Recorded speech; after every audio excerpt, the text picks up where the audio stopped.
are joining me here today. And to me, it's a reminder that the path that brings me to this moment was paved by those who are not here with us today, by two parents who arrived here on May 27th of 1956 from Cuba, and they had nothing but the dreams of a better life.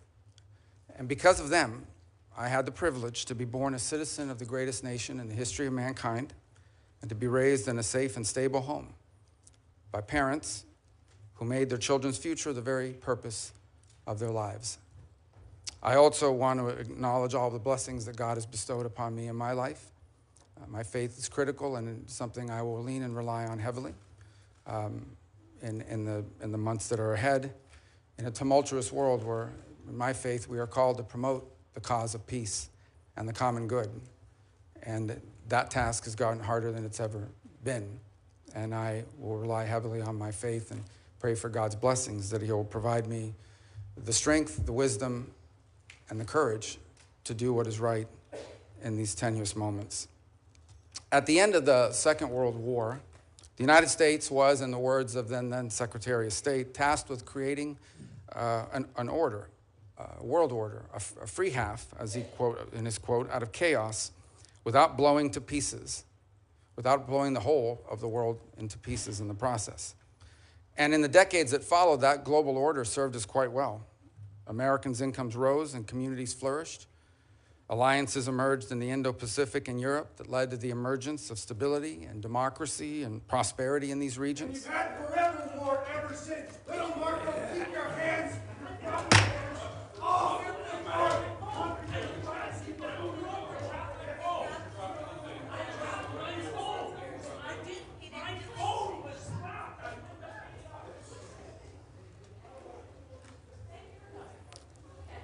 Back to order.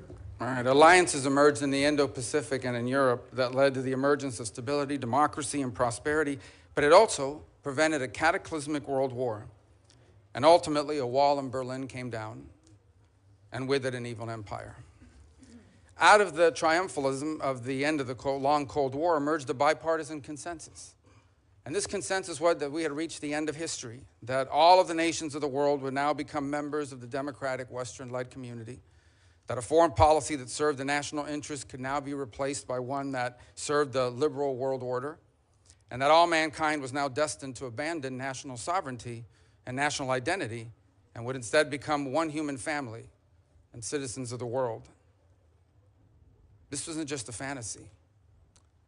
We now know it was a dangerous delusion.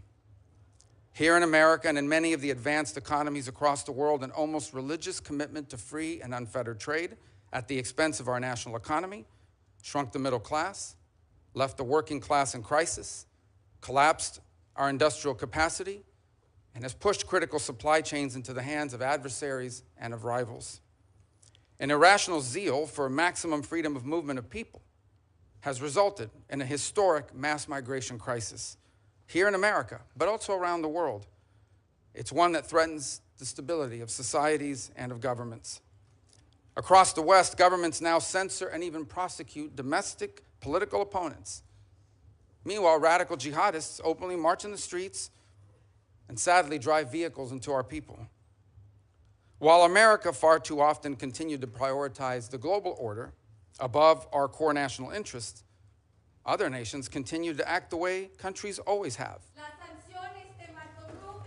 Pause.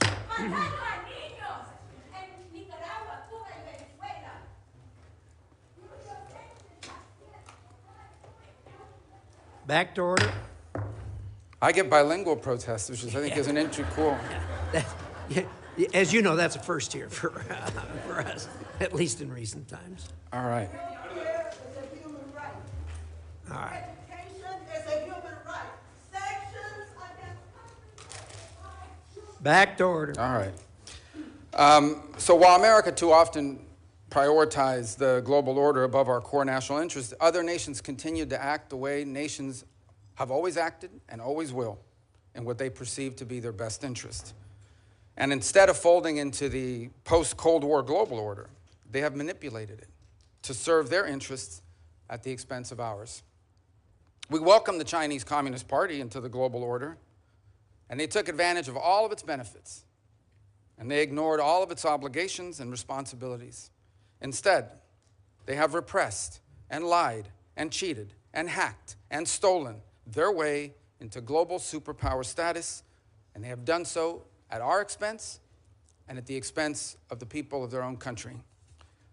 In our very own hemisphere, narco-terrorists and dictators and despots take advantage of open borders to drive mass migration, to traffic in women and children, and to flood our communities with deadly fentanyl and violent criminals.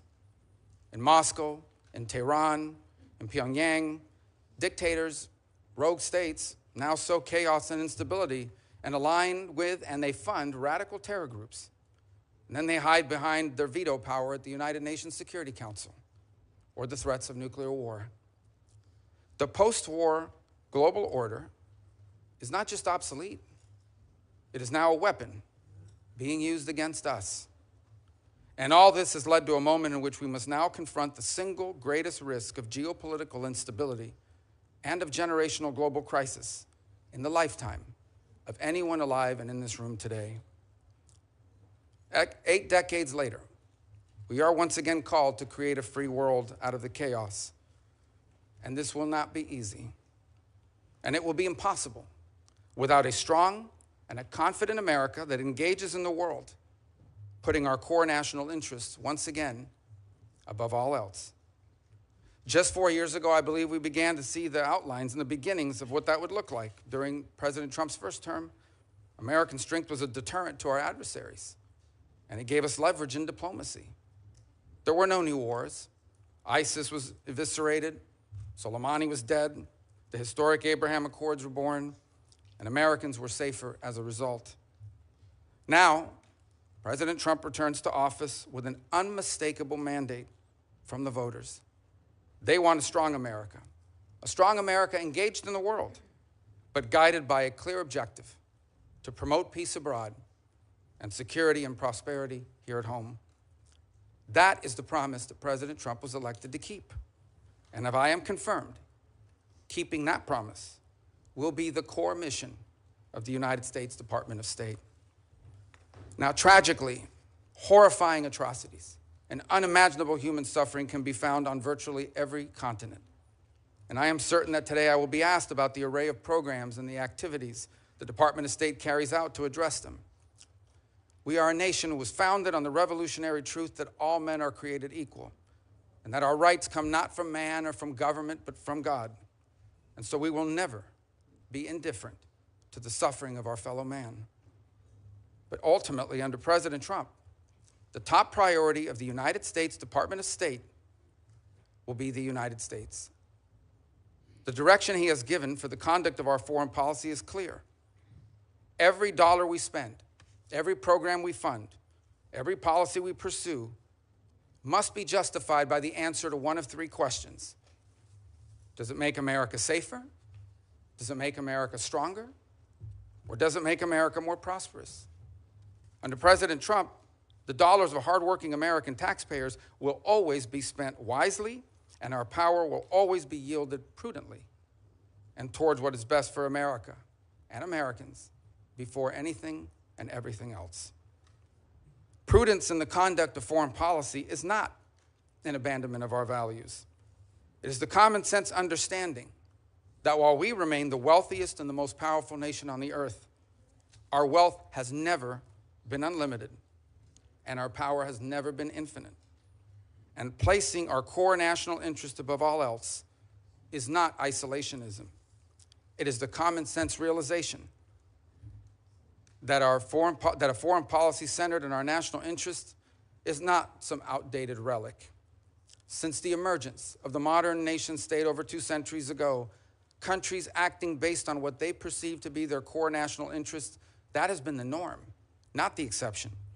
And for our country, placing the interest of America and Americans above all else has never been more relevant or more necessary than it is right now. For in the end, how can America promote the cause of peace on earth if it is not first safe at home? What good is America to our allies if it is not strong? And how can America help end the suffering of God's children across the world if it is not first prosperous here at home? I thank you, and I hope I can earn your support, whether it's because you believe I will do a good job or because you want to get rid of me. Thank you. Either way, the result's the same.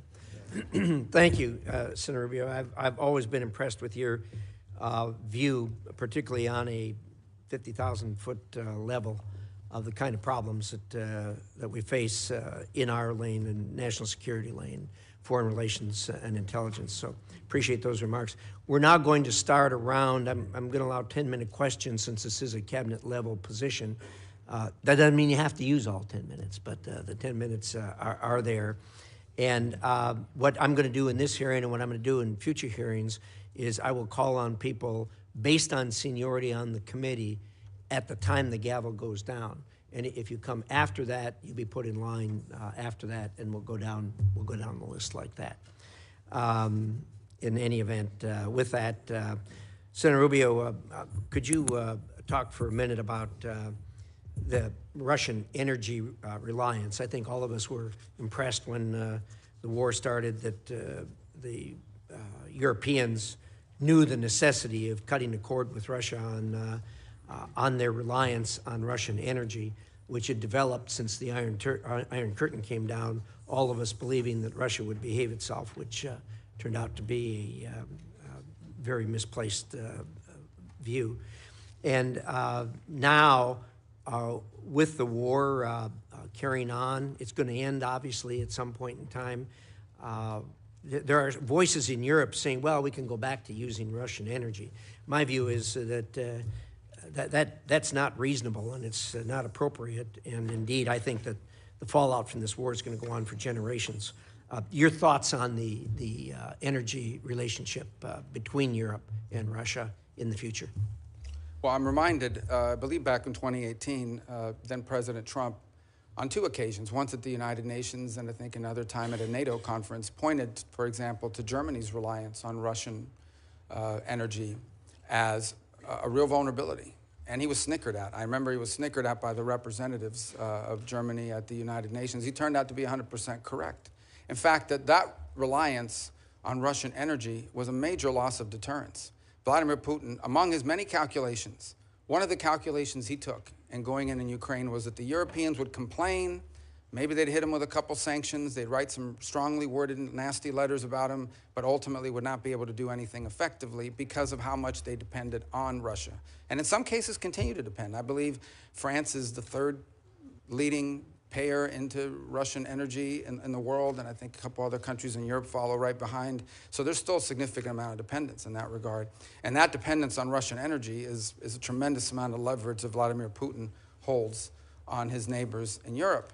Now, there is some good news. I think, for example, I watched with great interest the German engineering marvel, where they've been able to, I think at the end of this year, after they waived permitting requirements, and within 9 months, we're able to open what is literally a floating LNG terminal to allow and receive exports, including from the United States and other places. So I do think you're seeing movement in Europe now to try to detangle itself from that level of dependence, but it remains a real vulnerability and a tremendous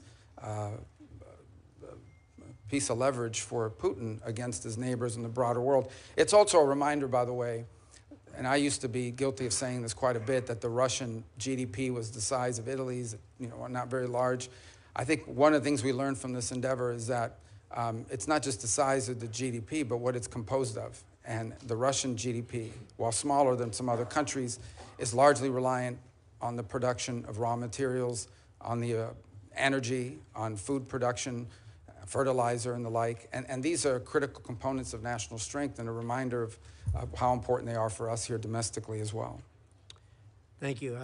I appreciate that. I do think, too, we ought to acknowledge that the Europeans did a job that was well beyond our expectations the first winter as they struggled through. They did really well as far as cutting the cord with Russia, being as how hard they were tied to that. Let's talk about AUKUS for a minute. There hasn't been much discussion about AUKUS. Well, there hasn't been much discussion about AUKUS really since the thing started. A lot of us have been pressing the administration to gear that up. It has not been forthcoming. I'd like to hear your thoughts on AUKUS, the importance thereof, and getting this thing moving as it was intended. Well, one of the things we'll have to endeavor to see, obviously, there's a tremendous amount of this that relies on the Department of Defense and other entities in government. To the extent the Secretary of State and the Department of State is engaged, it's something that I think you're going to find very strong support for in this administration, because it's one of, I think it's almost a blueprint in many ways of how we can create consortium-like partnership with nation states that are allied to us to confront some of these global challenges, be it in the defense realm, in the technology realm, in the critical minerals realm, in the sensitive technologies and critical technologies on, for example, artificial intelligence and advances in even quantum computing. This obviously is more defense related, but it's one example of how we can leverage the power of these partnerships with allies, 2-3 countries in some cases, broader in others, to reach outcomes and objectives, such as creating a geopolitical and strategic balance in the Indo-Pacific region and beyond. So we'll have to look at that and to see what components of whatever impediments exist can be removed by the action of the Department of State. But it also reminds us that in many of these, very few of these global issues are entirely reliant on the Department of State. The Department of Energy, the Department of Defense. We have a host of other government agencies, commerce in many cases, who also play a critical role in expediting and going through, for example, some of the lists of technologies that perhaps are not being transferred because they've been deemed as sensitive. But in the case of our strong and close allies, that's the point, right? Is that you want to be able to find yourself in a situation where you can accelerate partnership by making available to key allies these sensitive technologies that we wouldn't want to see in the hands or developed by an adversary or unaligned country. Thank you. I appreciate that. And our view is aligned, particularly on the excluded technology list. These are our closest and most trusted allies. And unfortunately, the current administration has really been difficult to work with as far as getting through that excluded technology list, and I hope you'll help expedite that. Let me talk for a minute about the International Criminal Court.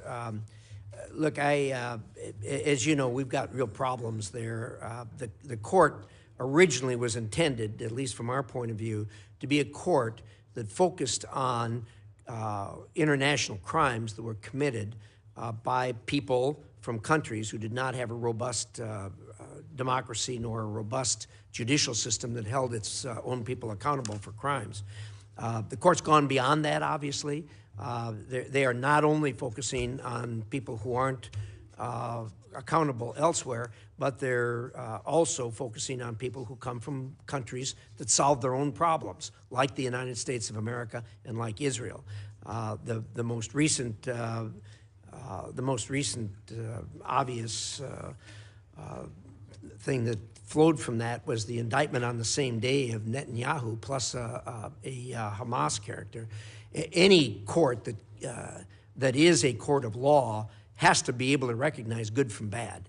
And when you try to indict two people and show some type of moral equivalency in that regard, they're just barking up the wrong tree. And I think, unfortunately, we're going to have to rein them up. Your thoughts on that? Well, I think the ICC has done tremendous damage to its global credibility. First of all, it is going after a non-member state on the claims that I believe, in fact, I think just in the last 24 hours, the Israeli High Court filed an appeal before the ICC, even though it's not a member state.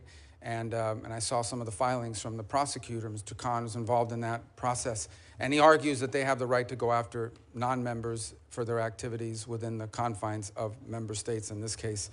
And I think, first of all, the whole premise of his prosecution is flawed, beyond the process of it and the precedent that it sets, which is a very dangerous precedent for the United States of America, by the way, because this is a test run. This is a trial run to see, can we go after a head of state from a nation that's not a member? If we can go after them and we can get it done with regards to Israel, they will apply that to the United States at some point. And in fact, there have been threats to do so in the past. But the premise of the prosecution itself is completely and utterly flawed. As you said, they went ahead, I think they also went after Sinwar. Well, number one, Sinwar didn't travel around the world. He's not with us any longer. but he didn't travel around the world, was at no risk of being apprehended. Second of all, the moral equivalency piece of it was offensive. Let me explain, and I think I don't need to explain to this committee. Hamas carried out an atrocious operation. They sent a bunch of savages into Israel with the express and explicit purpose of targeting civilians. They went into concerts. They went into these music festivals. They knew that there were no soldiers at the music festival. They knew that these were teenagers and young families, that they went into different communities and the kibbutzes and the like, and they deliberately targeted civilians. Deliberately. It was in fact, they kidnapped the ones they didn't murder, the families who they didn't eviscerate, the people whose skulls they didn't crack open. They kidnapped, and to this day continue to hold people, innocents that they took. A deliberate operation. In the case of Israel, responding to that attack has had to go after Hamas. How can you coexist? How can any nation state on the planet coexist side by side with a group of savages like Hamas? They have to defend their national security and their national interest, as I pointed out in my opening statement. And so there is no more, and they didn't target civilians. Now, sadly and unfortunately, and I'm sure we'll discuss it further, some of the other questions that will come up here today, one of the horrible things about war, it's a terrible thing about war, and it's why we should try to prevent it at almost any cost, is that innocent people are caught up in it. And that's true of every conflict on the planet. But there is a difference between those who, in the conduct of armed action, deliberately target civilians, and those who do as much as they can to avoid civilians being caught up against an enemy that doesn't wear a uniform, against an enemy that hides in tunnels, against an enemy that hides behind women and children, and puts them at the forefront and uses them as human shields. That's who Hamas is. There is no moral equivalency, and I think the ICC, if they don't drop this, will find its credibility globally badly damaged, and I think the United States should be very concerned, because I believe this is a test run for applying it to American service member and American leaders in the future. Well said. I couldn't agree with you more, and certainly the court has badly damaged its reputation, and it's going to have a long ways to go to recover from that. So with that, Senator Shaheen. Thank you, Mr. Chairman. Senator Rubio, as I said in my opening statement, I hope that this committee can better collaborate to swiftly confirm career Foreign Service officers. These are patriotic Americans who have served under both Democratic and Republican administrations, and they work to advance U.S. national security interests. Delays in vacant posts hurt America's interest. I know you agree with that because we've had that conversation. But will you commit to working with Chairman Risch and me to prioritize the advancement and confirmation of career State Department officials? Well, the answer to that is yes, but I would also point to this fact that I think we're going to begin by prioritizing. We're going to look at what are the key issues in the world. There are obviously every post in the world is important or it shouldn't exist. And then the question is, which are the ones we bring to you first? And those are the ones that I think are most critical. So obviously, I think you'll see our nominees for the deputy posts, which are critically important, all the undersecretaries as well. And what I've endeavored to do is we interview and identify people, and I believe I've met with and interviewed most of the candidates for those top posts, is I want to bring you people that are three things. Number one, are aligned to the mission. I think that's critically important, whether they be Foreign Service officers. I'm not talking about political alignment. I'm talking about alignment with the mission that we've outlined for American foreign policy, which is one of the things that I think has hurt the State Department under numerous administrations, is sometimes the mission, or what it is the core mission of the department has not been well defined. So that's on us, and it's our obligation to define that. So number one, aligned to the mission. Number two, the capability to do the job. And I can tell you now that in my entire service on this committee, which spans 14 years, we always had fellows from the Department of State, I believe all of whom are still in the service of our country. And I intend, because I know them and I've worked with them, to utilize their skill sets in the department. And in fact, a couple who we hope will be returning home soon from foreign postings to work with us at the State Department closer to my office. But the point is that we want to have people that are highly capable, both those who we bring from what they call political appointees, but also those that are promoted from within the Foreign Service. And then the third are people that we can get through the committee, because time is of the essence. Now, you may not agree with all their views, whether they be Foreign Service officers or whether they be political, but I think it's important, and we're not going to exclude someone just because we think that maybe they're going to have a rougher confirmation process than someone else. But I do think it's important that we have people in these positions as quickly as possible, and having served for 14 years on that side of this room, I understand that one of the things we can do to help expedite that is to bring you people that will do a good job, who are qualified for the job, are mission aligned, but also that can move through this process quickly enough so that they can be at post and begin to fulfill their duties. If I have to wait a year to get them in place, well, I'm not sure on some of these issues we face today we have a year to wait. I certainly agree with that, and I appreciate your focus on mission and qualifications, because I think the committee will be looking closely at that. I want to go now to NATO, because in 2023, Congress overwhelmingly passed the bipartisan Kaine-Rubio provision prohibiting any president from withdrawing the United States from NATO without Senate approval or an act of Congress. Will you commit to adhering to Senate approval or an act of Congress as required under that law that you authored if President Trump attempts to withdraw the U.S. from NATO? Well, first let me say that President Trump has appointed an ambassador nominee for NATO, which clearly indicates his role to engage in that. Second is the law is what it is. Obviously, as you've mentioned, I was a co-sponsor of the law, and so it's tough to say I'm not in support of a law that I hope to pass, and that I think it's an important role for Congress to play, because frankly, it's not just about the withdrawal piece of it, it's the contributions we make towards the power of the purse still resides with the Congress. Now maybe, as if confirmed, moving towards the executive branch, I'll become I'll forget that lesson a little bit. I hope not. But ultimately, I still recognize and understand that the power of the purse is with Congress, and it's an incredibly important power. Let me point on NATO one thing. I think there's a misunderstanding about it.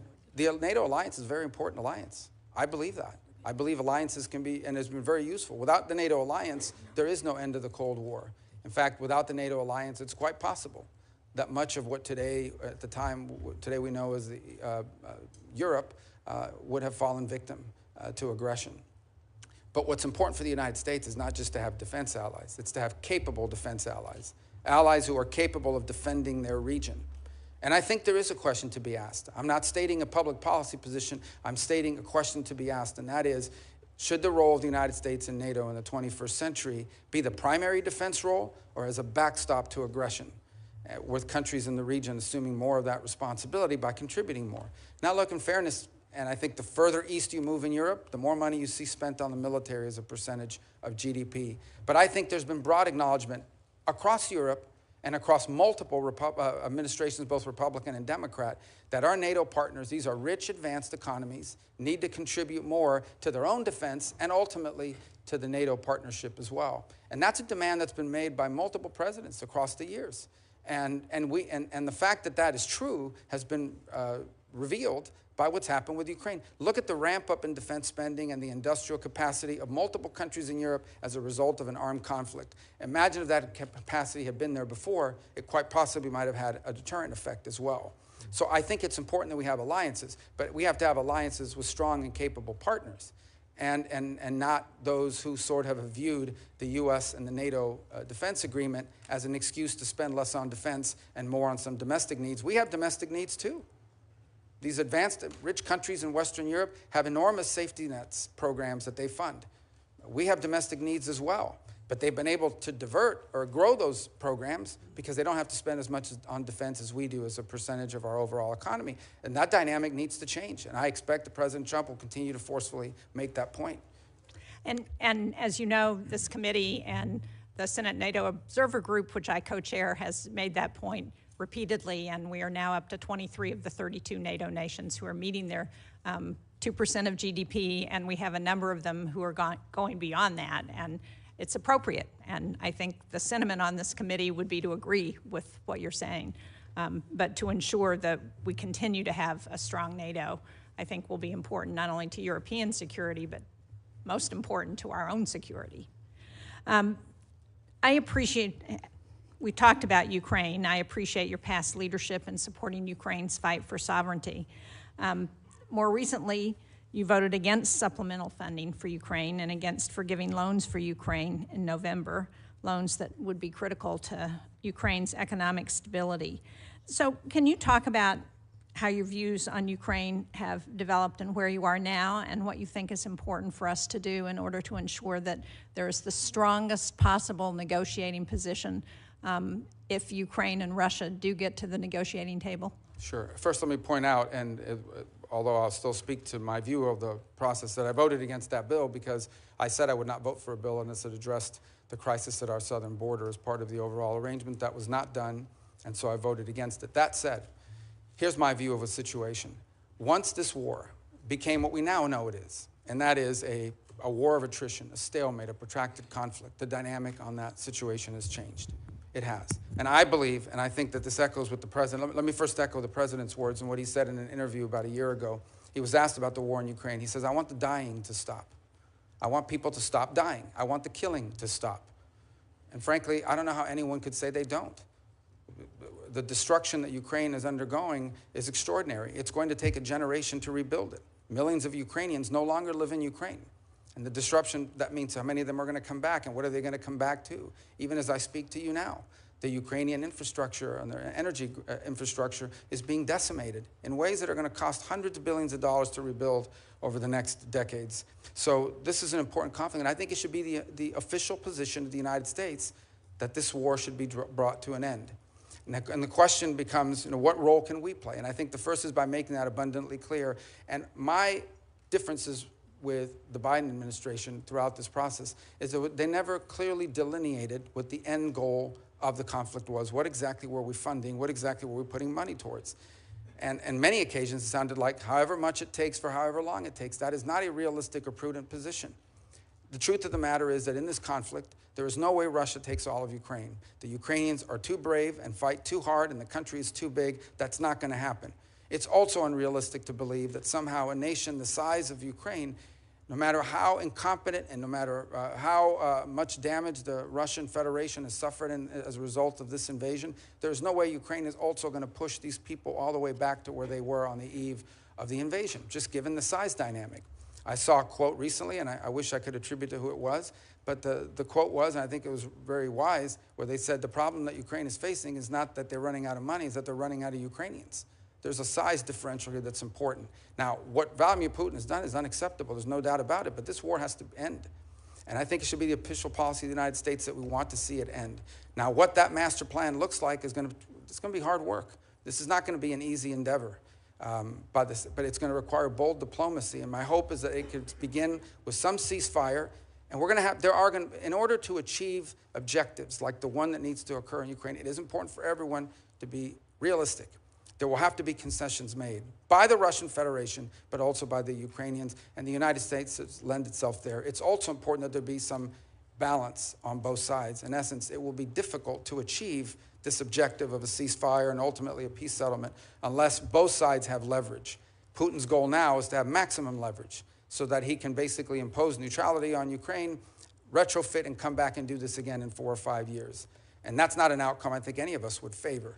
By the same token, I think it's important that the Ukrainians have leverage, but they also will have to make concessions to reach this agreement. It's going to be very difficult. This will not be easy. Conflicts of this nature that have historical underpinnings to it are going to require a lot of hard diplomacy and tough work, but that's something that needs to happen. This conflict needs to end. Well, I'm out of time, but I appreciate your last comment about the importance of leverage, and it's important for the United States to do what we can to help provide that leverage to Ukraine so that they can be in the best negotiating position possible with Russia. Thank you very much. Thank you, Senator Shaheen. Senator Ricketts. Thank you, Mr. Chairman. Well, Senator Rubio, congratulations on your nomination to this very, very difficult job. I want to thank you for your previous service in the U.S. Senate and your willingness to take on this job should you be confirmed. And I also want to thank your family as well for their support for you to be able to be a U.S. Senator and to apply for this job as Secretary of State.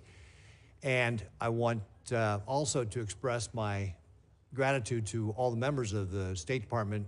We have a lot of people who choose to serve our country overseas, spend time away from their friends and family, and I can't think of a more noble calling. You're taking over a department that's very, very important to us. On Sunday, Jake Sullivan, the President Biden's national security advisor, said, quote, "The American people are safer and the country is better off than we were 4 years ago." Let me repeat, the American people are safer and the country is better off than 4 years ago. I don't know who believes that. I don't believe that. I think the election results demonstrate the vast majority of Americans don't believe that. We don't believe it at home. Inflation has hurt average Americans' pocketbooks. Open border policies have put Americans at risk. And I don't believe we see it overseas. In fact, Senator Rubio, should you be confirmed, you're being handed a job at a time when this country is in the most danger we've been in since World War II.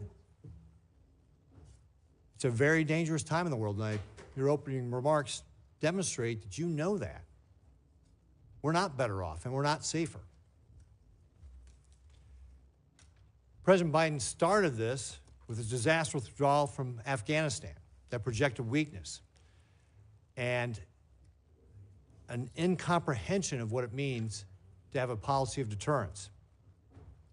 Vladimir Putin invaded Ukraine and started the largest war in Europe since World War II after that withdrawal.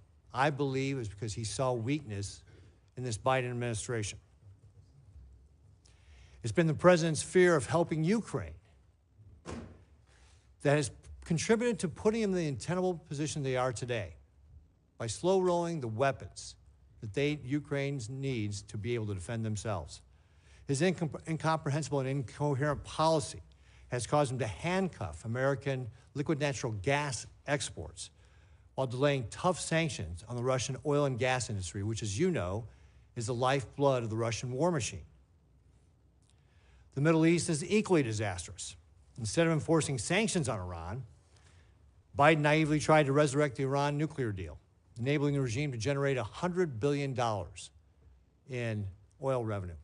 And I want to point out that during the Trump administration, because of sanctions, Iran's foreign reserves fell from $122 billion to less than $14 billion.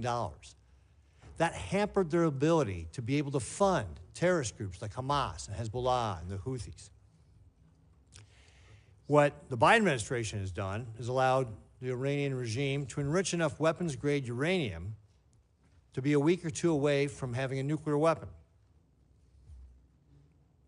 And since October 7th, President Biden has not supported Israel in the way he's needed.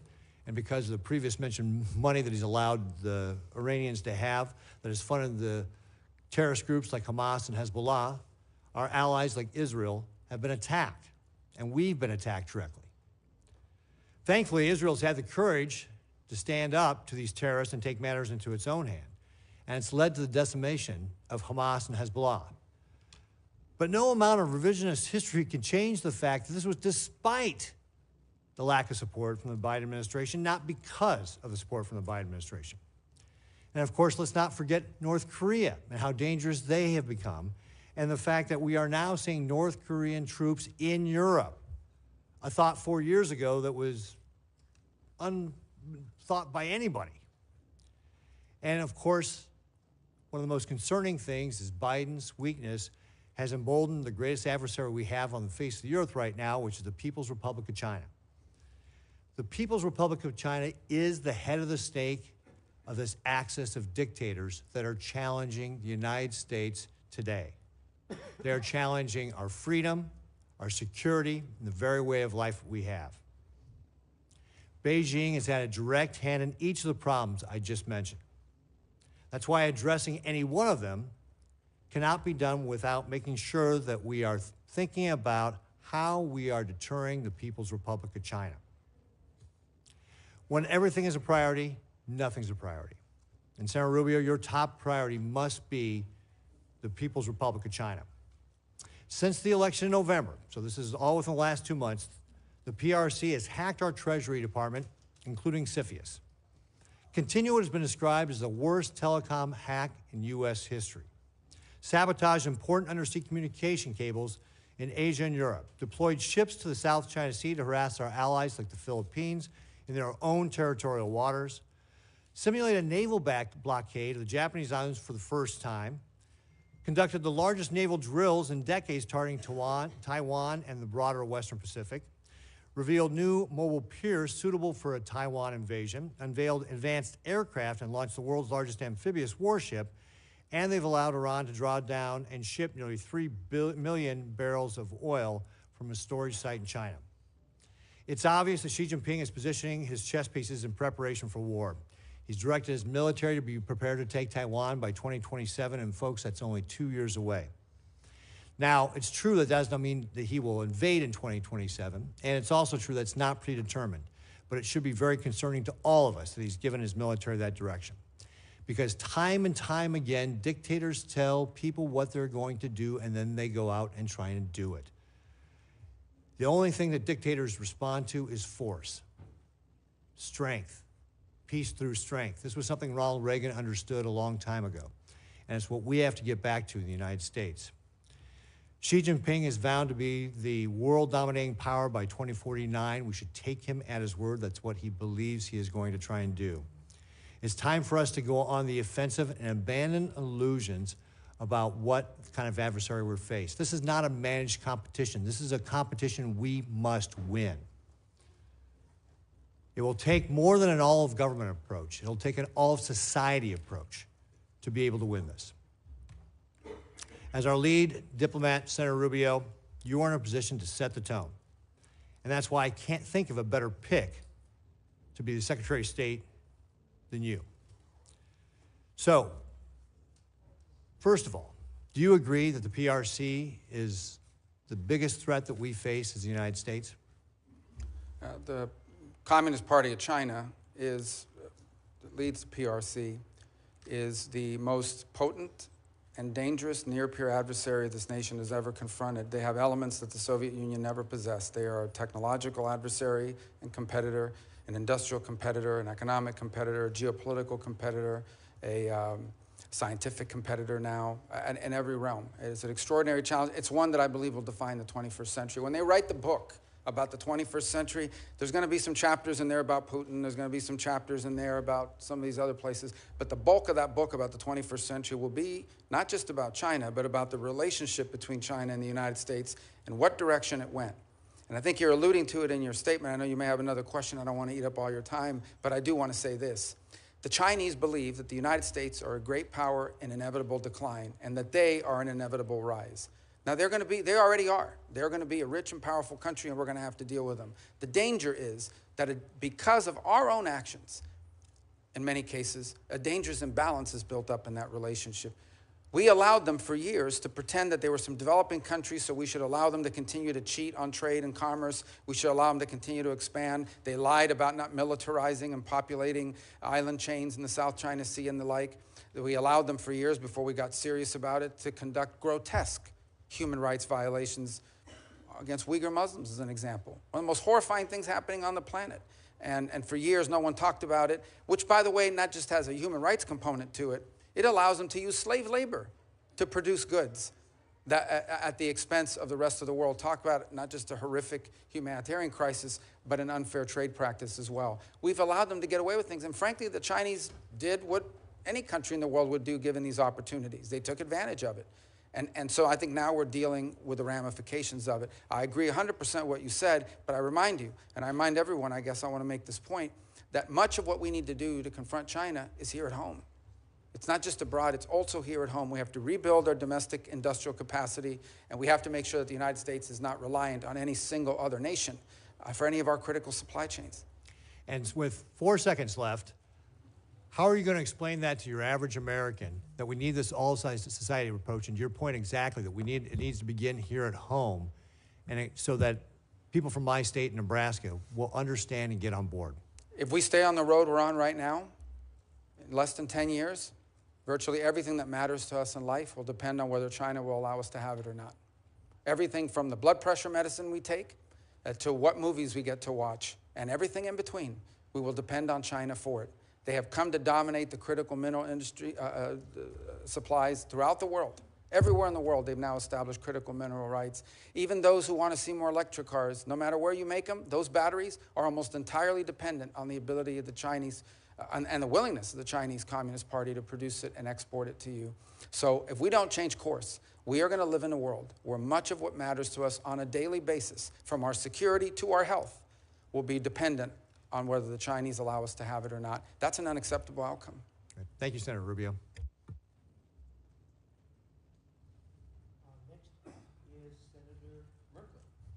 Thank you, Mr. Chair, and thank you, Senator Rubio. And I've enjoyed working with you on the Congressional Executive Commission on China. which engages in many issues related to their treatment of folks from the Tibetans to the Uyghurs, to their position regarding Hong Kong and Taiwan. But let's talk about Taiwan. I had the chance to go to Taiwan in the year 2000. It was the second presidential election there, and it was the first one where people were becoming convinced that they actually might be able to hold a democracy. I believe they've earned the right to have a voice in international affairs, and I also believe that they are at great risk right now with mainland China, Xi's plan to be aggressive militarily towards them, as my colleague Senator Ricketts just noted. Will you support in your role as Secretary of State Taiwan's right to have a voice in international affairs, participate in international forums? And will you support the porcupine strategy providing that we will supply them with defense articles and defense services in such quantity as may be necessary to enable Taiwan to maintain a sufficient self-defense capability? By the way, that phrase is from the 1979 Taiwan Relations Act. It's in our current law. Yeah, let me just point out that on the Taiwan Relation Act, and I believe of the year 2016, I was the lead Republican sponsor in reauthorizing and reinvigorating it. I think that the multiple or consecutive presidential administrations of both parties have made clear that the policy of the United States towards Taiwan is encapsulated not just in the Taiwan Relations Act, but in the 6 assurances that multiple administrations, including the Trump administration and now the Biden administration, have made clear are our policies. With regards to your second point about international forums, ASEAN is a great example of one in which that's being tested. Last year at their conference, the Chinese were able to prevent participation by the Taiwan, any mention of Taiwan in the memorandum. And then this year they're working very hard to make sure that no one associated with Taiwan is anywhere near it. So this is just one more example of how they're being excluded. I would also point to the Western Hemisphere. I know that sounds like half a world away, but you understand this issue. The majority of nations on Earth that continue to recognize and have relations with Taiwan, the vast bulk of them, or the plurality, are within the Western Hemisphere. They've undertaken a very aggressive action in just the last 7-8 years to get these countries to flip. They got Panama to flip, then they got Panama to convince the Dominican Republic to flip. They've targeted multiple other nations, and Nicaragua most recently, to flip. So I think that's an important thing for us to keep in mind and make a priority. And I also think it's important to recognize allies in the region like Paraguay that have not flipped, and others who have stayed strong in that regard. On the porcupine strategy, because I know it may sound weird to people, or if anyone's watching this, I know what the ratings are, but hopefully not high. But let me just say that when the porcupine strategy, what it really means is you want to make the cost of invading Taiwan higher than the benefit. We want to discourage that by the Chinese believing that, yes, could they ultimately win an invasion of Taiwan, but the price would be too high to pay. It's basically deterrence. And I think that's critical, not just to defending Taiwan, to preventing a cataclysmic military intervention in the Indo-Pacific. And that's what it would be. And I would make one more point, and again, I don't mean to want to be alarmist about it, but if you listen to Xi Jinping, and it's important when you listen to him, and I say listen, read, don't read the English translation that they put out, because the English translation is never right. You have to read the real translation on what they actually said in their native tongue.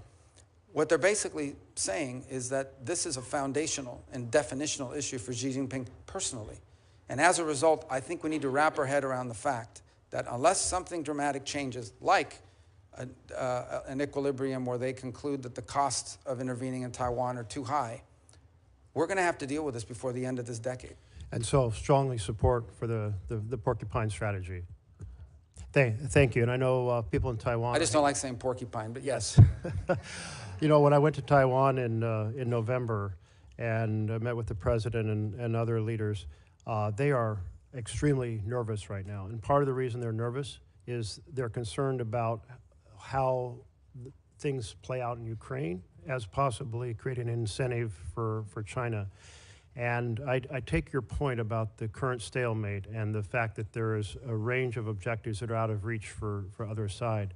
But I do feel like our partnership with NATO and our continued supply of war material that enable Ukrainians to keep fighting until that resolution is done is extremely important, because if Ukraine collapses, it will say a lot to China about whether we will stay the course in assisting Taiwan.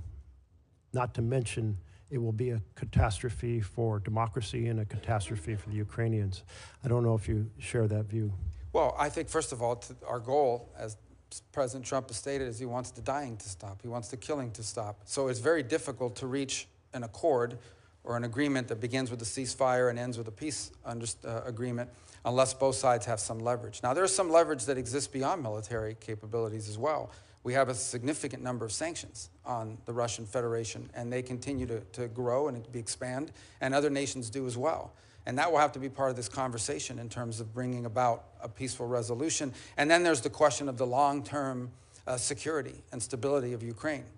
Beyond even if the conflict were to end, there needs to be the capability of Ukraine to defend itself. And it's a point that I made back as far as 2014, when the United States under the Obama administration chose not to provide weapon capabilities, and I think we lost a turn. Thank you. During that period. I'm going to keep rolling here for a few other questions. One of the things China is doing is deeply engaged in transnational repression, which means threatening people here in the United States that they will disappear or kill or harm their family members back in China if they exercise their free rights here in our country. And also they're seeking to repatriate Uyghurs who have escaped China. And right now there are 48 Uyghurs that are in Thailand, and Thailand is on the verge of repatriating them back to China. Will you lobby for Thailand to not send these Uyghurs back to the horror they will face if they're returned? Yes, and the good news is that Thailand is actually a very strong U.S. partner, strong historical ally as well, and so that is an area where I think diplomacy could really achieve results because of how important that relationship and how close it is. I think it's also one more opportunity for us to remind the world of what exactly we're talking about here. This is not some obscure issue. These are people who are basically being rounded up because of their ethnicity and religion, and they are being put into camps. They're being put into what they call re-education centers. They're being stripped of their identity. Their children's names are being changed. It's one of the most horrifying things that's ever happened, and they're being put into forced labor, literally slave labor. And I will say our work together on the Forced Labor Prevention Act, Uyghur Forced Labor, was tremendous. Thank you for championing that. I'm encouraging other nations, including Canada, Mexico, and Europe, to follow the rebuttable presumption strategy we put into that bill, because right now, if our slave labor products or China's slave labor products are rejected here, they're shipped to Canada, and we need to expand on that. I want to turn to another point. Our companies face in China often the requirement for partnerships or location or what products they can produce or the theft of their intellectual property. Meanwhile, we're helping their economy by being a major supplier of fossil gas, LNG, to China. Should we be strengthening the Chinese economy by sending them LNG? Well, I think that is a good point to raise in that regard, because I will tell you that is one of the things that's going to have to be discussed in the broader relationship with China. And that is, it is one of the things we actually export to China. They import a lot this way. One of the few things that we export is, in great capacity, is these long-term contracts that are tied up either directly to China or through third countries. Because some of this obviously is exported to a third country who in turn sends it to China either as a direct sale or as a byproduct. So I think that has to be on the table as a number of other measures that we have in leverage as we engage the Chinese in this geopolitical perspective. I would go further and point out that the Chinese also have, I believe, the world's largest surplus refining capacity. They've invested very heavily in that as well. And that's one more area where I think our energy policy will be critical and bringing some geopolitical stability to our relationship with them. I know you sponsored a bill to cut off the exports. But I've focused on China, but I want to turn to humanitarian issues. I, by the way, fully support Israel's ability to respond to Hamas, but I am very concerned about how it has played out in terms of the massive humanitarian conditions in Gaza. Will you help lead the world in responding to those humanitarian conditions? And there is a proposal for a broad regional agreement that would provide security to Israel, peace with all their Arab neighbors, building on the Abraham Accords, that in return would create a framework to have a or concrete steps towards a Palestinian state. I believe that's our best bet to break this cycle of hate and war that we've been trapped in my entire lifetime. How will you pursue breaking this cycle of hate and war, and will you support humanitarian support to Gaza? Yeah. So my first point is I am hopeful, and again, I've been here, so I don't know if any news has emerged in our time during this hearing, but I am hopeful that, that there is an agreement in place that will bring hostages back immediately in an exchange and in a three-phase plan that Secretary Blinken sort of has outlined over the last 24 hours, and that, credit to both the Biden administration and the Trump transition, work side by side on helping this become about, and I hope that comes about.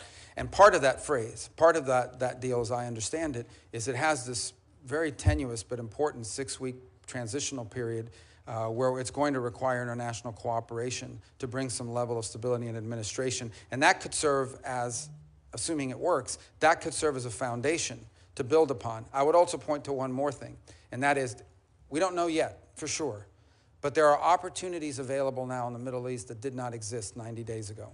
Whether it's what's happened in Lebanon, whether it's what's happened in Syria, whether it's what hopefully will happen with the ceasefire and the release of hostages after horrifying detention and unjustifiable actions by Hamas. Whether it's any of these three things, are all in combination. There are now factors at play in the Middle East that I think we can build upon and may open the door to extraordinary and historic opportunities, not just to provide for Israel's security, but ultimately begin to confront some of these other factors. But these things, again, are going to be hard work, and they'll require us to take advantage of those opportunities if they exist. Thank you.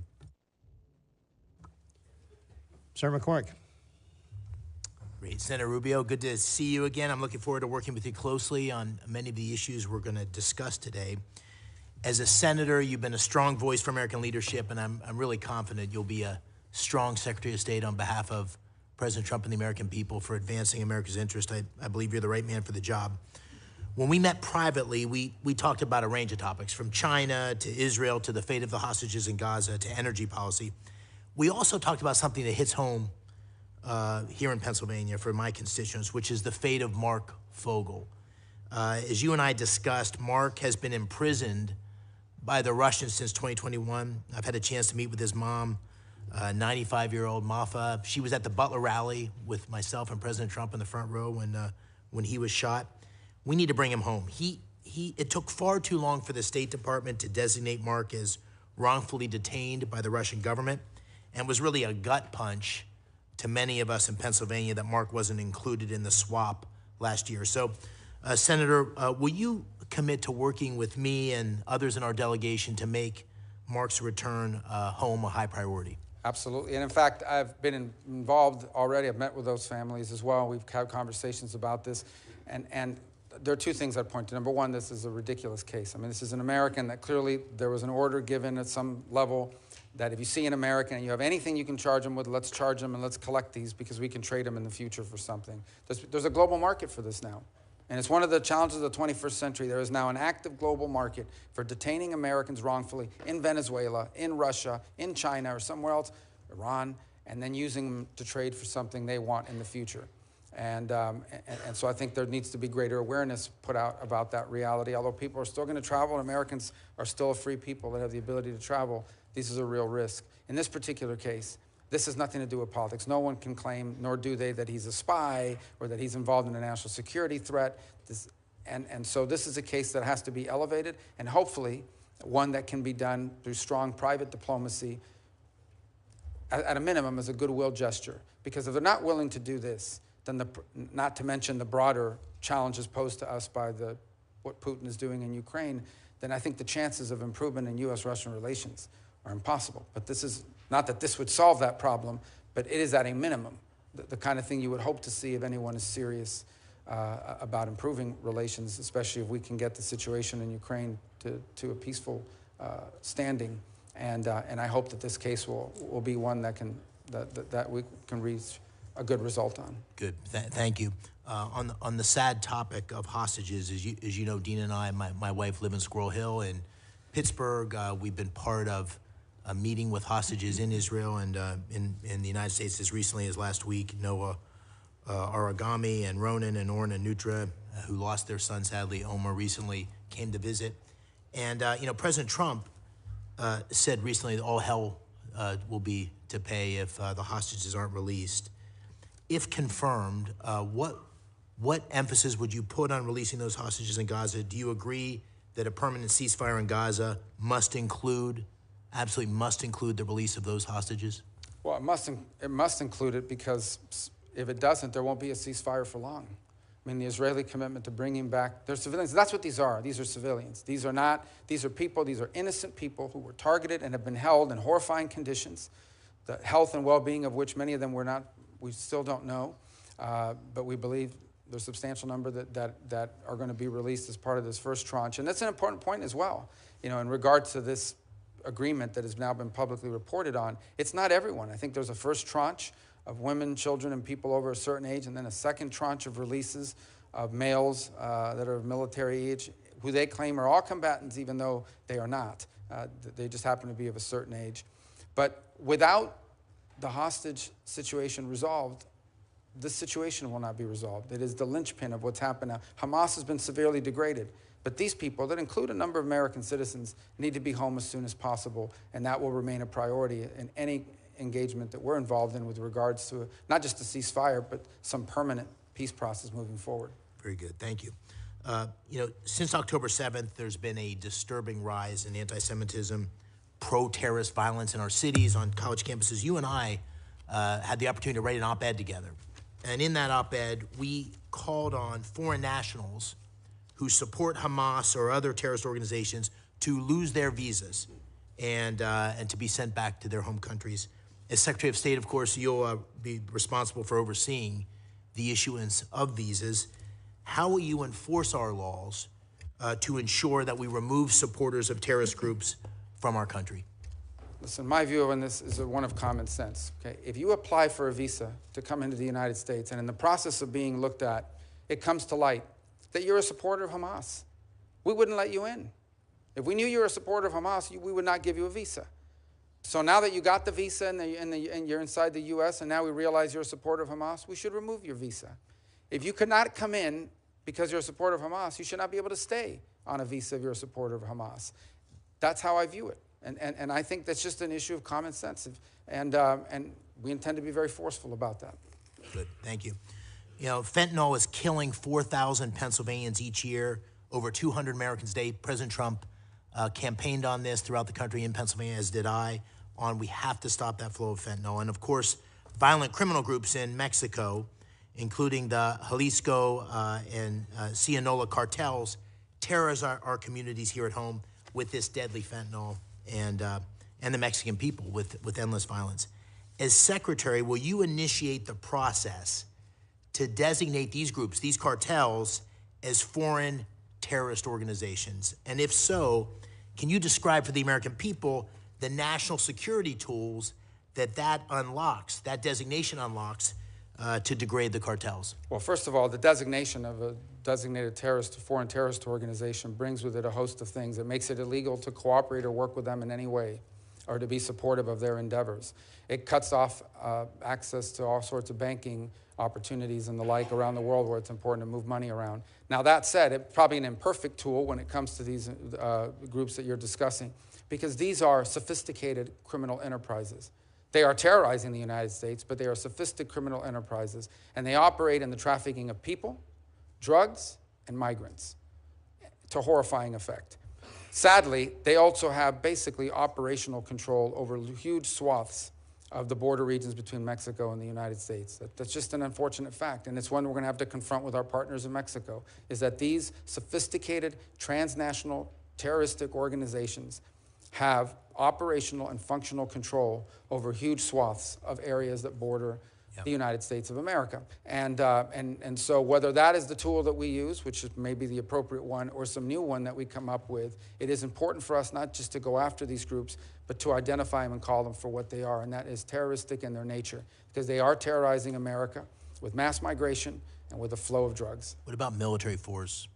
Well, that's an option the president has at his disposal. Obviously, it's not one that is in the purview of the Department of State. Yeah. I think President Trump is someone that never publicly discusses his options and leaves himself the flexibility to act.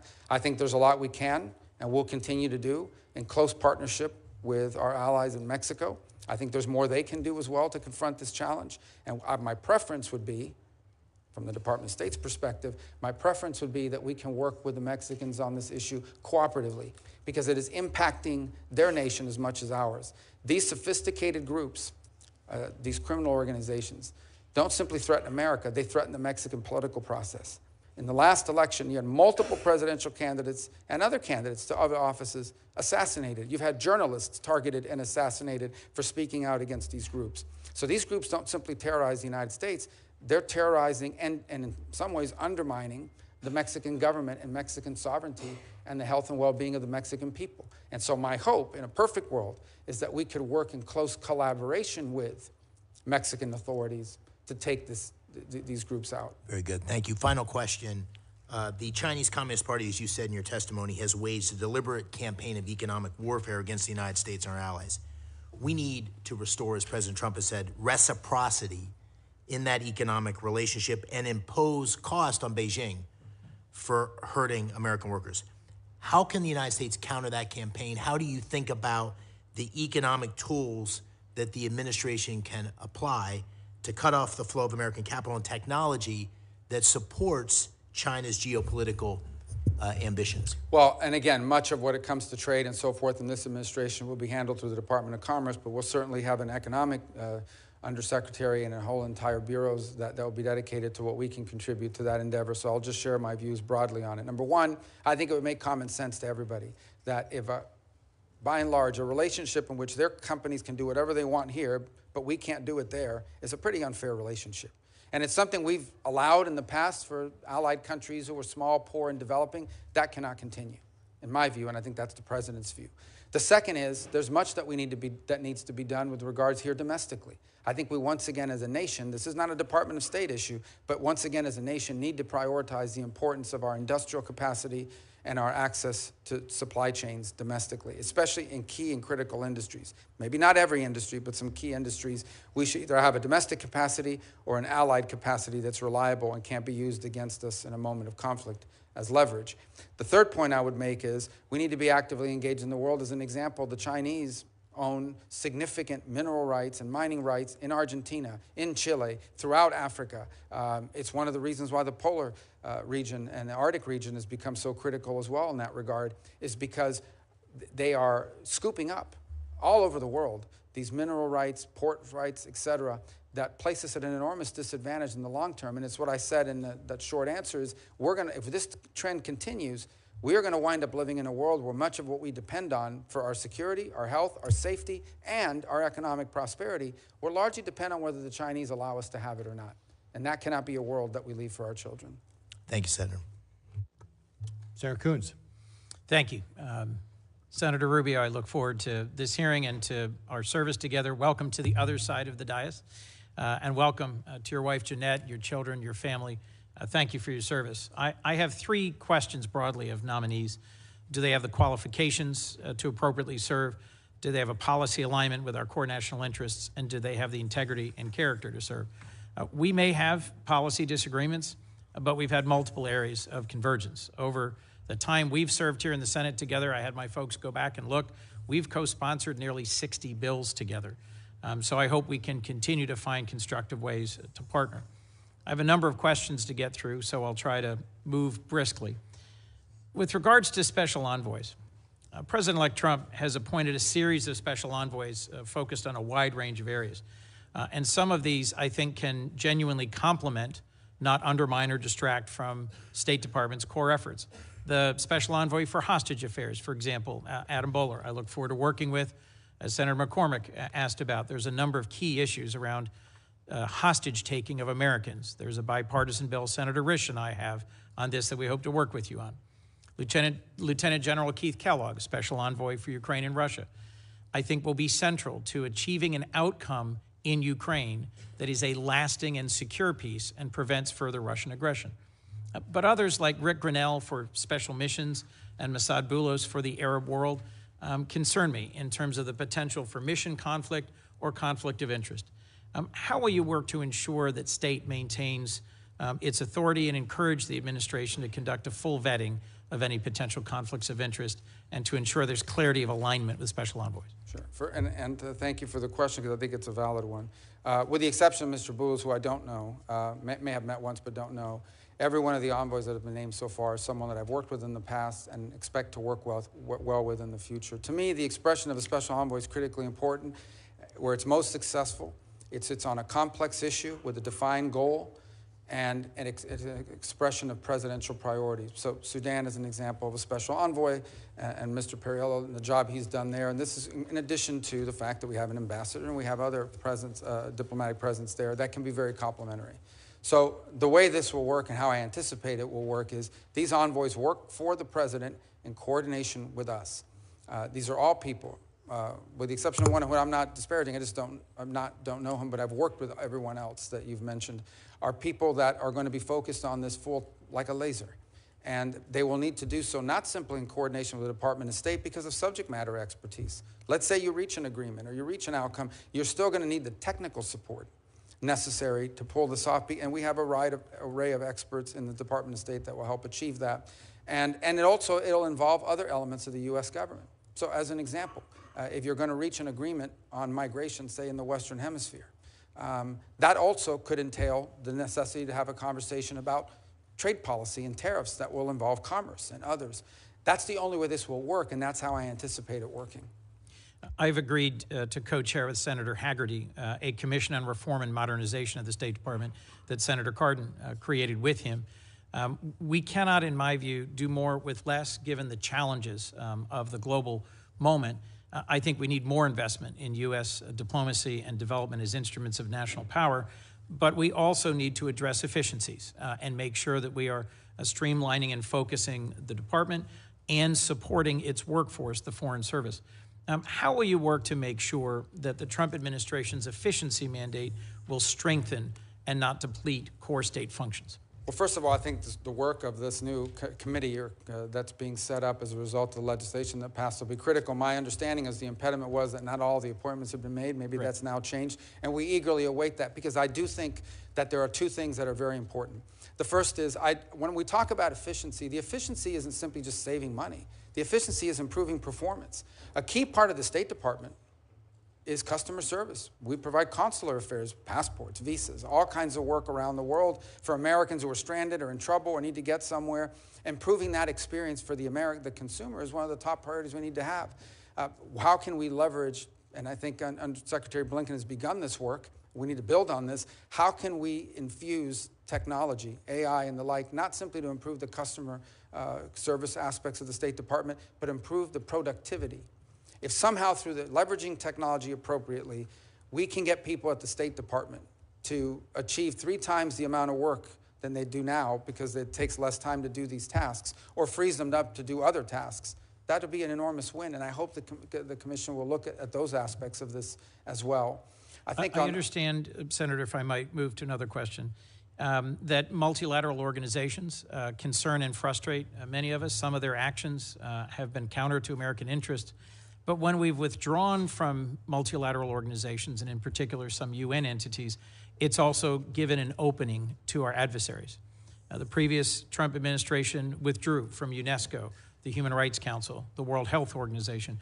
And I'm concerned that if we do so without thinking through the consequences, we may abandon our chance to implement our agenda around human rights, around 5G standards, around technical standards that matter for the 21st century.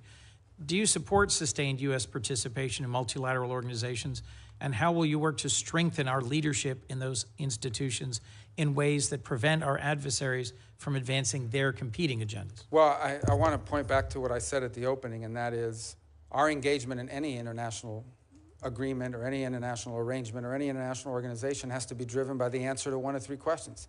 Will our involvement in this organization make us safer, make us more prosperous, make us more secure? It has to be justified by an American interest. It just does. I mean, we're in an era where we need to really, it should have always been that way, but now more than ever.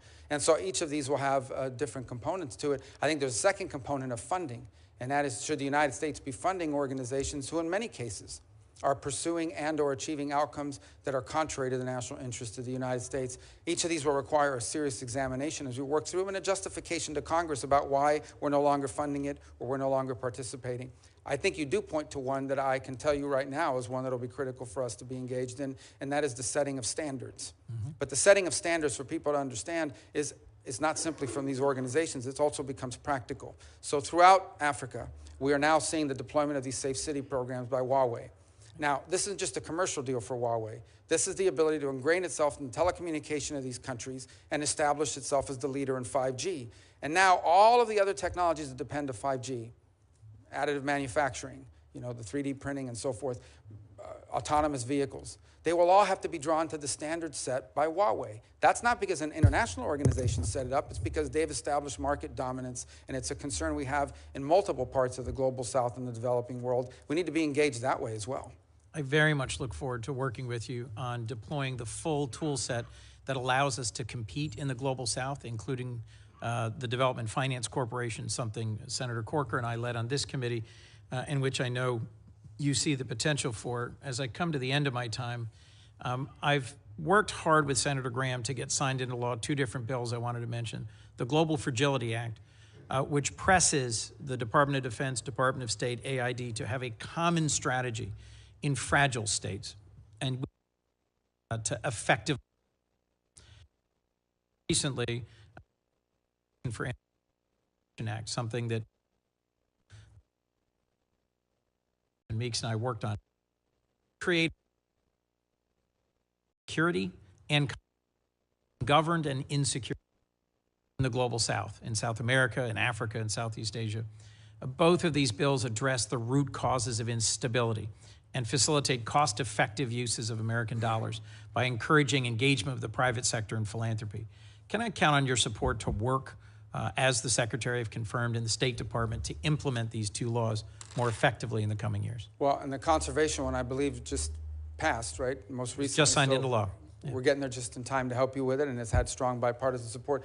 On the global fragility, this has been ongoing for quite a bit of time, and we'll have to go back and check on the progress. I don't know entirely. I know there's a 10-year plan, and there's the 5 countries that we've identified. And by the way, no country likes to be identified as fragile, so we have to be sensitive about how we do it. But I think that's a component. We got to go back and see where we are on that 10-year planning, because that's an important way of leveraging both economic security and development efforts in the whole of government. And I think key to this is going to be not simply the Department of State, but it's that steering committee that's supposed to meet every 3 months at the National Security Council. That core work is happening. Look, are great, but if someone's not measuring at the end, whether it's reaching its outcome, we're going to have a huge problem. But the goal of that legislation, as I recall, is, and believe still, is we want to get ahead of this. This is about preventing crisis, which is, frankly, is a lot cheaper and a lot better than actually dealing with crisis after the fact. And so identifying places around the world that are in danger of becoming chaotic, uncertain, insecure, and getting ahead of it and a variety of means to prevent that from happening. And preventing those crises from happening is going to save us a lot of headaches, a lot of danger, and a lot of money. In closing, I'll just repeat something I've heard from several of my colleagues. I think that our global network of alliances and partners, rooted in our shared values, a commitment to democracy and human rights, is essential to our national security. And how the war in Ukraine ends, and whether a peace agreement there lasts and secures Ukraine from ongoing Russian aggression, is critical to our credibility and security and to sustaining that network of allies and partners. I hope that's something you strongly agree with. I look forward to working with you towards that end. Thank you, Senator Coons. Next up is going to be Senator Daines, and after that will be Senator Murphy. And about that time, it's going to be noon. We're going to take a short 5-minute break at noon. Not a Senate 5 minutes, but a for real 5-minute break at noon. And those of you who have a seat here, I'd suggest you don't leave, because it's going to be difficult to claim your seat back if you're here as an observer. So with that, Senator Daines, welcome to the committee. Chairman, thank you. Marco, it's good to have you here. I've got a great view here from the dais, seeing your family behind you, seeing Jeanette, Daniela, the rest of the Rubio family. What a moment of great honor, celebration for the Rubios, culminating on Monday when your family will celebrate the 1-month anniversary of Anthony Rubio's touchdown as a Florida Gator. So congratulations on every front, proud dad. Look, you are charged with one of the most important tasks I think the administration will have, and that is advancing President Trump's agenda and representing the interests of the United States around the world. I can't think of a better nominee for Secretary of State to serve under President Trump than Marco Rubio. You'll have a lot of active conflicts we're working together on as we think about what's going on in Ukraine, Israel, Sudan, ongoing nuclear weapons program in Iran, the tyranny in Venezuela. The New START treaty has been completely disregarded by Russia. And not to mention what we have as we think about strategies relates to China. I could continue to list the results that we saw from the Trump administration with the Abraham Accords and really moving forward here with significant substantive advancements of American interests abroad. But look, this next administration and the leadership of President Trump and your service will be extremely consequential. This posting could not be more important. Marco, as you know, Iran's the world's leading sponsor of terror. In 2024, Iran exported roughly 587 million barrels of oil, an increase of over 10% over the prior year. These illegal oil sales fund Hamas, the Hezbollah terrorism, the Houthis, the nuclear arms programs, drone technology that's being used right now by the Russians against Ukraine. These oil sales are directly resulting in global unrest, and they're costing innocent lives. Senator, if confirmed, what would be your goals and strategies to think about addressing Iran as an adversary? You asked that question at a very interesting moment. So Iran today, 2 points I want to make about Iran, and it's really important. When we talk about Iran, I'm talking about the radical Shia clerics and not the people. The people of Iran are people of an ancient civilization, an ancient culture with tremendous pride and advances. And I don't know who take great pride in their Persian heritage and identity. And I don't know of any nation on earth in which there is a bigger difference between the people and those who govern them than what exists in Iran. And that's a fact that needs to be made repeatedly. In no way is the clerics who run that country representative of the people of that country and of its history and of contributions it's made to humanity. And it's a point I wish we would continue to make. Iran and that regime is at its weakest point in recent memory, maybe ever. Their air defenses have been badly damaged. Their Shia crescent that they were trying to create has been badly damaged in Lebanon, in Syria, where they've been basically forced and driven out. Their economy is in shambles. They now are, on some days, having 6, 8, 12, 9-hour blackouts. They are on the verge of potentially, if not having done so already, having to pull back on the energy subsidies that they provide people in that country that are incredibly popular, and it would be unpopular to reverse. So they're in a lot of trouble. And now what we need to be wise about is the following. I imagine that within that regime, and I'm just saying this because of common sense, there are 2 schools of thought. There's one group that's saying, now is the time where we need to find ourselves an off-ramp. Not going to turn into really nice guys, but we're really in trouble here. We need to find an off-ramp and buy ourselves some time. And then there's another group that's probably saying, now is the time to prove that we are a nuclear power or a nuclear-capable power, enriched from 60 to 90, and press go. And that's how we're going to buy ourselves immunity from foreign action. And this is a tenuous moment in that regard, but it's one we need to acknowledge. My view of it is that we should be open to any arrangement that allows us to have safety and stability in the region, but one in which we're clear-eyed. Any concessions we make to the Iranian regime, we should anticipate that they will use, as they have used in the past, to build their weapons systems and to try to restart their sponsorship of Hezbollah and other related entities around the region, because they seek to become the dominant regional power. That's their stated goal, and it's been clear by the actions that they've taken.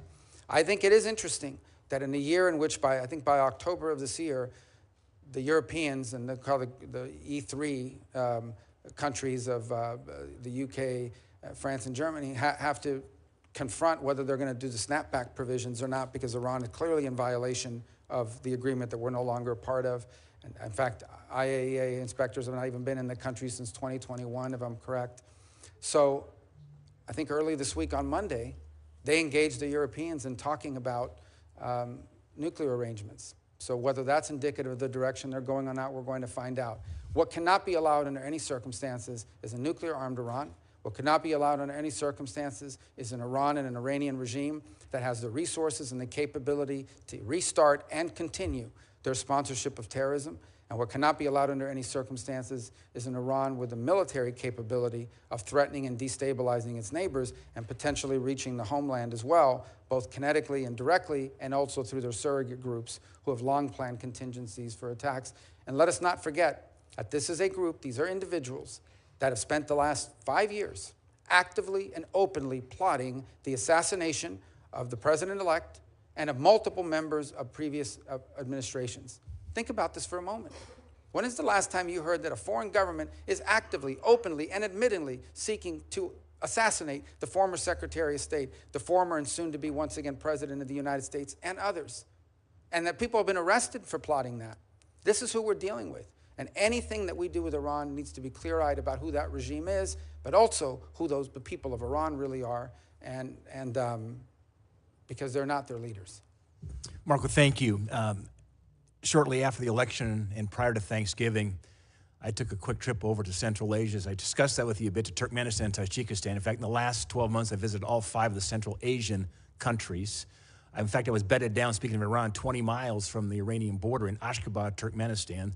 They have the 4th largest reserves of natural gas in the world. But this is a part of the world that is often neglected, but of such strategic importance. You've got Iran, you've got Afghanistan, Russia, and certainly China, as they talk about living in a submarine, as they look at multi-vector diplomacy, want to engage with the United States as the Russians and Chinese are competing for their favor. One of the first trips that I made after the election, the reason was Central Asia, there'd not been a U.S. senator there in 13 years. 13 years to Turkmenistan or Tajikistan, very important strategically. One of the first goals of the caucus that Senator Gary Peters and I created of Central Asia is to repeal the Jackson-Vanik label on the region and extend permanent normal trade relations with Kazakhstan and Uzbekistan. I realize you have a lot of priorities on your plate when you will be confirmed as our secretary, but I would say rescinding it would be a good faith indication of the Jackson-Vanik requirements that Central Asia needs right now to grow. My question is, would you work with me and Senator Peters to have your team work with us to remove this designation? Yeah, and I believe the permanent removal will require legislative action. I don't think Senator Murphy has a bill on that as well. Yours is 3 countries. Look, I think this is a relic of an era that's passed. There are some that argue that we should use it as leverage for human rights concessions or leverage to get them to go stronger in our way as opposed to Russia and the like. But I think in some cases it's an absurd relic of the past. I think it's Kazakhstan, who the Department of Commerce has already said is a market economy. In fact, I think they hosted the WTO ministerial just a couple years ago. So it's just they've met the conditions. Yeah, it's something so we will work with you on this because I think it's important. Thanks, Mark. I think it's a neglected part of the world. I look forward to working with Senator Murphy on this. You know, that C5+1, which is Central Asian countries plus the United States. Hope we can work with President Trump actually to think about maybe hosting some kind of a summit there. Very strategic. After the withdrawal from Afghanistan, we need more friends in Central Asia, and look forward to working with you on that. In the time I have left, when I open up my comments, talked about all these conflicts around the world, sometimes we forget some of the most important relationships are right in our backyard, thinking about Mexico. With the nearshoring going on at the moment, a lot of production coming now into more of our time zone and hemisphere coming from China and so forth. Laredo, Texas is now the largest port in the United States. I think it's one of the underreported facts in our country. You talked about the cartels. They have command and control, certainly on the border at the moment. My question is, you think about Mexico, and you've been so active on Latin America and looking south of the United States. With President Sheinbaum now just coming into office, what are your thoughts around how do we become better engaged with Mexico to help them with their issue as it relates to the cartels, basically, which are running the country, it seems, at times? Well, and I wish we had more than 30 seconds to do it because it's one of those issues that I think don't get enough attention beyond the problems. Look, Mexico's economy in many ways is a very vibrant one and has made tremendous advances and continues to be a very strong regional power. They can become frustrating at times for us because they have enshrined even in their constitution, a sort of non-aligned, non-interventionist foreign policy with regards to some of the abuses. And so it's been disappointing, for example, to see the position they've taken with regards to Venezuela and others. By the same token, our economic interests are so deeply intertwined. I think there are 3 areas of friction. The first is on trade. And violations of trade agreements and so forth that have been laid out, and some of the things that I've seen, even as a senator from Florida, in the agricultural sector, that are going to continue to be an irritant in our relationship that we hope we can resolve. The second is the security situation at the border. And I think there's great interest, and should be on the part of the Mexicans, to bring this migratory problem at the border under control. People forget an increasing number of cases. The people crossing the border are not Mexican nationals. They are people that are transiting through Mexico. And in fact, in southern Mexico, you have seen a significant uptick in resentment against migration by Mexicans who are bearing the brunt of the costs of becoming a key element of the migratory path. And the third is the violence. And this violence at our border has to be addressed. I think they pose a threat to the United States, most certainly. The flooding us with fentanyl, the criminal activities occurring within the United States, facilitated by these groups who have become vertically integrated. These are not the Colombian cartels. These transnational groups are now vertically integrated. They are the suppliers all the way down to the street level and all the way up to the production level. They are vertically integrated criminal enterprises, but they are also threatening the sovereignty and security of the Mexican state. And as I pointed, there are journalists and there are politicians who have been assassinated for standing up to these cartels. And it tells you the amount of leverage so they have over the government as a result of it. So it is in their interest as well as ours that we work cooperatively to take these groups apart and not allow them to continue their reign of terror, not just in the border region of Mexico, but spilling over into the United States. Great. Thanks, Marco. Thank you very much for the edification of the committee. I've just been advised that there's been a ceasefire announced in Gaza. Before we all celebrate, though, obviously we're all going to want to see how that executes. With that, Senator Murphy, you're up, and then we're going to take that short break. Thank you very much, Mr. Chairman. That is indeed good news. Senator Rubio, I want to talk to you about a topic that I think is going to be real trouble for you and for U.S. national security interests, at least for the first few minutes of my time, and that's the growing personal financial entanglement of President Trump, his family, and Middle East governments. I'll give you an example of what I'm talking about. For nearly 8 years, the Trump organization has been pursuing a real estate deal to build a hotel complex in Jeddah, Saudi Arabia. During President Trump's first term, the Trump organization actually voluntarily committed to refrain from pursuing real estate deals with foreign companies, especially those that are backed by foreign governments. And so the deal didn't go through. And then it remained stalled for the entirety of the Biden administration.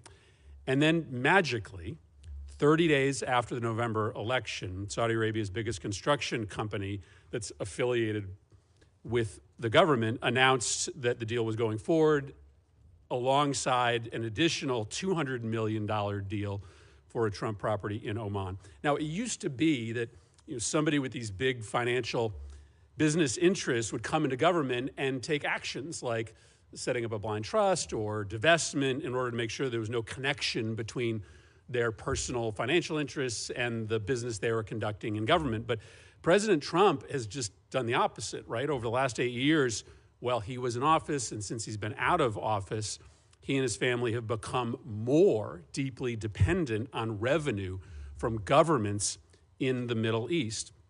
During his last presidency, Middle East interests sent about $10 million to Trump properties.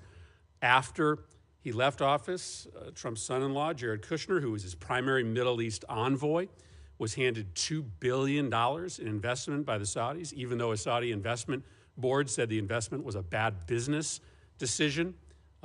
That investment actually comes up for renewal in 2026, giving the Saudis massive leverage over the Trump family. And then to make matters worse, right after the election, the Trump organization said that in this term, the president-elect's second term, it would drop its previous prohibition on doing new deals in the Middle East with private foreign companies aligned with foreign governments. So the Trump organization is going to be signing new business deals in the Middle East with private companies that have connections to foreign governments at the very moment that you are going to be conducting sensitive diplomacy in these countries. That's just extraordinary.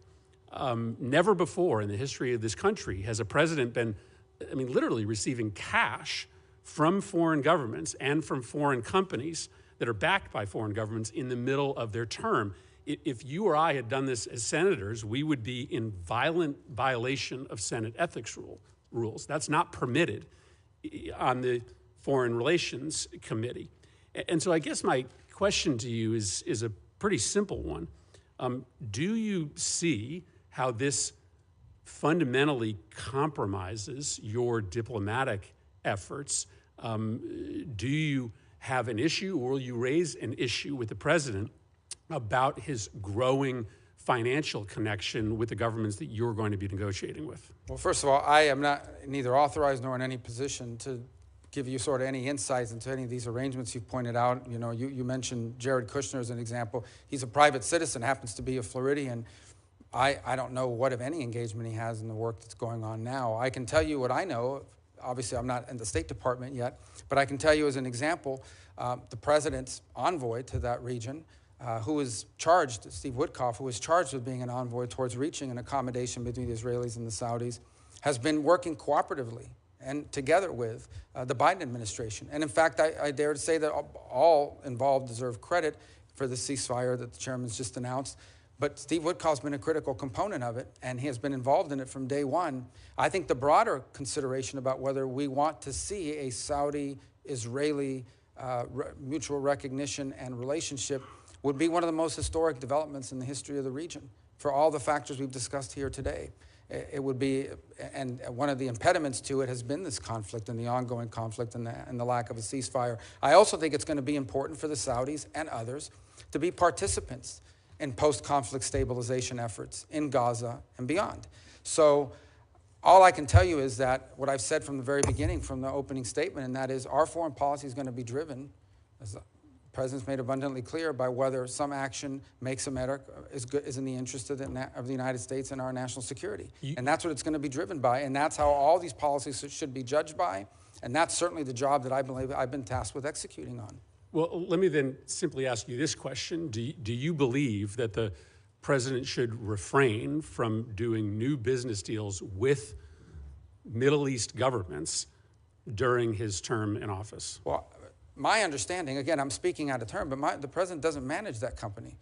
His family members do, and they have a right to be in the business. I mean, that's the business that they're in. They're in the real estate business. They've been for a very long time, both domestically and abroad. They have properties in multiple countries. So at the end of the day, I don't know, his family is entitled to continue to operate their business. The fundamental question is not whether his family is involved in business. The fundamental question is whether that is in any way impacting the conduct of our foreign policy in a way that's counter to our national interest. And the president's made abundantly clear that every decision he makes and every decision we are to make at the State Department should be driven by whether or not it serves the core national interests of the United States. And that's how I hope our policies will be judged by, not what business his family is conducting while the president is here in Washington working not on his business, but from the Oval Office. You are correct. That is the fundamental question, whether or not a policy is being pursued in U.S. national security interests or due to the president's personal financial interests. That is the reason why, as United States senators, we are not allowed to have complicated existing financial arrangements with foreign governments, because you do not want to create the impression that there is a conflict of motivation. And I just wished that this president applied to this incoming administration the same rules that we hold ourselves to as United States senators. Senator Rubio, at the time I have remaining, just want to tackle two other topics. One that I know is of mutual concern to you and I, and that's the need to confront China in non-military ways as they try to exert influence around the world. Last time President Trump was in office, he was calling for pretty massive cuts to the State Department's budget. But as you know, China uses all sorts of non-kinetic tools like misinformation, economic diplomacy around the world to exert influence. I'm hopeful that you're going to be an active voice to try to make sure that you have the tools, including when it comes to combating Russian and Chinese misinformation, to be able to confront all of the ways, many of them asymmetric, that China in particular, but Russia as well, presents challenges to U.S. interests. Just wanted to get your commitment to make sure to build that full, comprehensive foreign policy toolkit. Yeah, not only have I been someone concerned about foreign disinformation, I've been the target of it from multiple nation states. And I've learned over time that the best way to confront disinformation is through a flood of free speech that allows the counterpoints of view to be heard and understood. I think where we get ourselves into trouble, and we've learned this now, and I think multiple U.S. companies are now admitting, is when we get ourselves into a position of determining what's true and what's not, and then using the tools of government to go after that, particularly when it implicates domestic entities. But yes, it is one of the tools that they have in their toolbox. By the way, it's not just disinformation. It's flat out influencing nation states' views of the United States writ large by promoting conspiracy theories internally in other countries that undermine us and that undermine our standing, whether it's in Africa, and increasingly you see it in the Western Hemisphere as well. And one of the best ways to combat that is to be present, to be there, to show what we do, and to brag about what we do. One of the things that frustrates me the most is there are literally programs within the USAID where they do not allow us to label it as made in America or a gift of the American people because it might offend someone locally. I think it's important for the world to know that what the United States is doing to help their societies, we do not do a good enough job of promoting what we have done historically and continue to do to help our fellow man around the world. Yeah, China is spending $10 billion per year on that propaganda and misinformation operation. They celebrate when budgets get sent up to the Hill that propose big increases in military spending and giant decreases in the kind of tools that are available to you. So I do look forward to working with you to make sure that we've given you that full suite of tools necessary to confront our adversaries. Thank you, Mr. Chairman. Thank you, Senator Murphy. We'll take this break now. I appreciate everyone getting back here in 5 minutes because we've still got a long ways to go. And so with that, we'll be at ease for 5 minutes.